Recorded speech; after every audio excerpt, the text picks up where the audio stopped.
നമസ്കാരം. കൊല്ലപ്പെട്ടെന്ന് വിധിയെഴുതിയ ഭാര്യ കാമുകനോടൊപ്പം ഒളിച്ചോടിയതാണെന്ന് ഒടുവിൽ തെളിഞ്ഞതോടെ ഭർത്താവിന് ജയിൽ മോചനം. മൈസൂരിലാണ് ഈ സംഭവം നടന്നത്. ഭാര്യയുടെ കൊലപാതക കേസിൽ 1.5 വർഷമായി ജയിലിൽ കഴിയുകയായിരുന്ന കുശാനഗർ സ്വദേശി സുരേഷിനെയാണ് ഒടുവിൽ വിട്ടയച്ചത്. കൊല്ലപ്പെട്ടെന്ന് കരുതിയ ഭാര്യ മൈസൂരു സെഷൻസ് കോടതിയിൽ ഹാജരായതിനെ തുടർന്നാണ് ഈ നടപടി.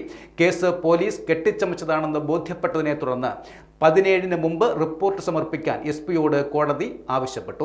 2020 ഡിസംബറിലാണ് കേസിനാസ്പദമായി ഈ സംഭവം നടക്കുന്നത്. കുടകിലെ കുശാനഗറിൽ നിന്ന് തന്റെ ഭാര്യ മല്ലികയെ കാണാനില്ല എന്ന് പറഞ്ഞ് 38-കാരനായ സുരേഷ് പോലീസിൽ പരാതി നൽകിയിരുന്നു.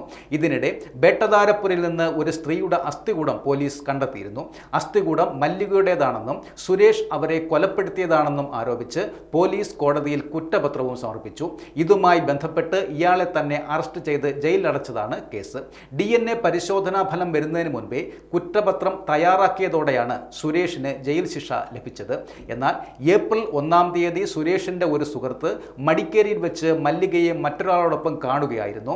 മറ്റൊരാളോടൊപ്പം മടിക്കേരിയിലെ ഹോട്ടലിലിരുന്ന് ആഹാരം കഴിക്കുന്നത് കണ്ട സുരേഷിന്റെ സുഹൃത്ത് വീഡിയോ ഫോണിൽ പകർത്തുകയും കോടതിയുടെ ശ്രദ്ധയിൽപ്പെടുത്തുകയും ചെയ്തു.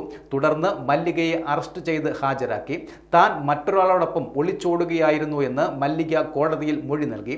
ഇതോടെ സുരേഷിനെ വിട്ടയക്കാനുള്ള നടപടി സ്വീകരിക്കുകയായിരുന്നു. കള്ളക്കേസിൽ കുടുക്കി മകനെ ജയിലിലാക്കിയ പോലീസ് ഉദ്യോഗസ്ഥർക്കെതിരെ നടപടി സ്വീകരിക്കണമെന്നാണ് സുരേഷിന്റെ പിതാവ് ആവശ്യപ്പെട്ടിരിക്കുന്നത്. 1.5 വർഷത്തോളം ജയിലിൽ കിടന്ന മകന് നഷ്ടപരിഹാരം നൽകണമെന്നും അദ്ദേഹം ആവശ്യപ്പെട്ടു.